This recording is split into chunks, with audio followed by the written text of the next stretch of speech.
Hi everyone, mga ka-YouTube. Ito na naman po si Nichols TV. Kumustahin ko lang po kayong lahat. Matagal pala akong hindi nakapag-upload kasi naging busy tayo sa mga gawain, siyempre sa trabaho. Pero ang isang pinagkanoan ko ngayon, ah,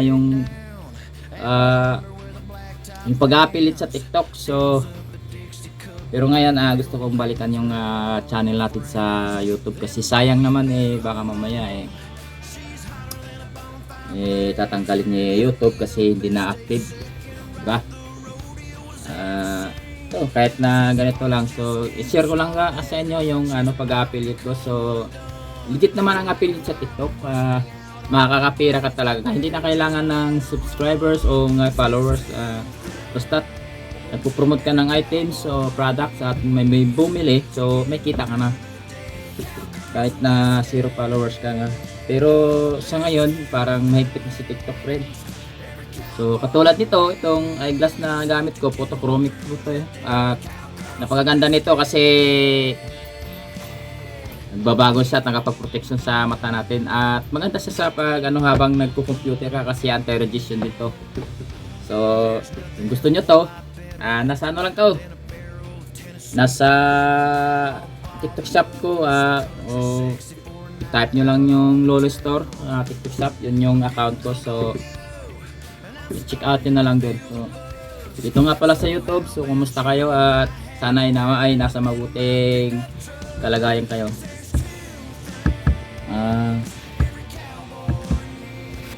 Update ko lang kayo rin sa lalo't na sa ating mga sa buong mundo, lalo nito sa atin mga Pilipino.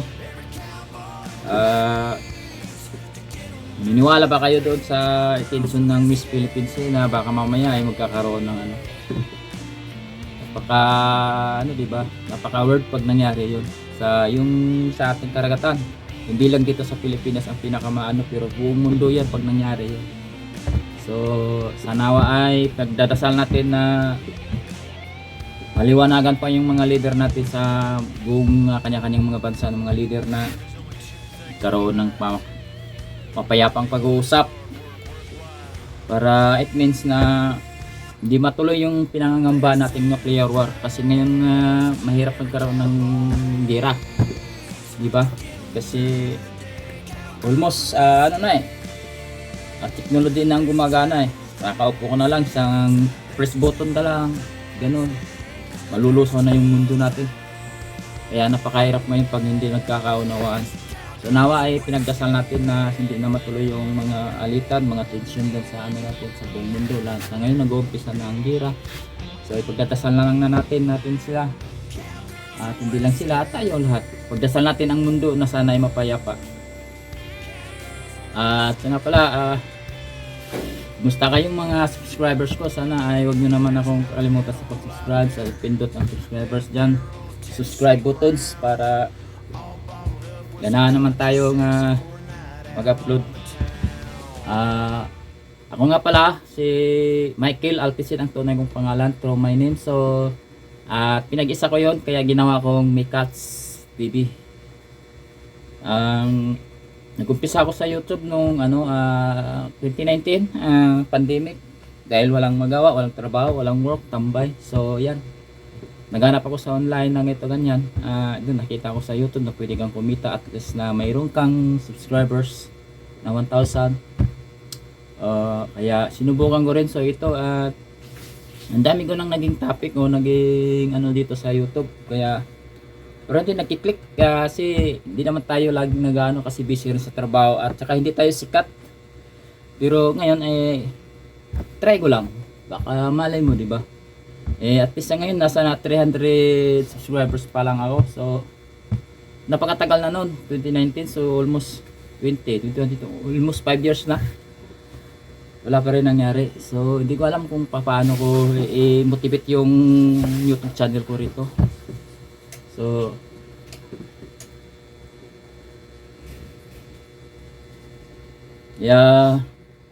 sana ay humingi ako ng sa inyo, pabor, paki-subscribe po at like and share this video para Yun sa mga nagsusubscribe nga pala sa akin. So, thank you so much. Sana ay tuloy-tuloy lang natin ang pagsuporta natin para makakatulong tayo sa bawat kapwa natin. At yun, at kung sakali man ay papala rin ako rito sa YouTube, siyempre magsishare po tayo ng mga ano. Kaya yun din ang isang dahilan kung bakit matagal ako ng pag-ano, kasi iniisip ko kung ano ba talaga yung dapat kong i-share o yung pagkakuhaan ng maganda o pagkikinabangan ng ibang tao. So, ang hirap pala guys na maging isang content creator. Ang hirap. Talagang maano mo yung isip mo, yung utak mo na paano gumawa ng magandang content. Hindi na kailangan ng magandang mga equipment. Ang mahalaga doon creative ka talaga na yung creation mo, kaya yung naisip mong create content yung mapagkuhaan ng mahalaga o kaya mapakinabangan ng ibang tao kaya ng mga subscribers mo. So, yun din ang isang dahilan kung bakit hindi ako nakapag-upload. So, ito, siyempre, in-upload ko na rin yung sarili ko para kumustahin din kayo. So, ito na guys. Sana ay yun. Huwag yung kalimutan mag-subscribe sa Mikals TV. Paki-pindot na rin yung like. At maraming salamat po. Thank you so much for watching me, and I hope that you subscribe to. Bye bye.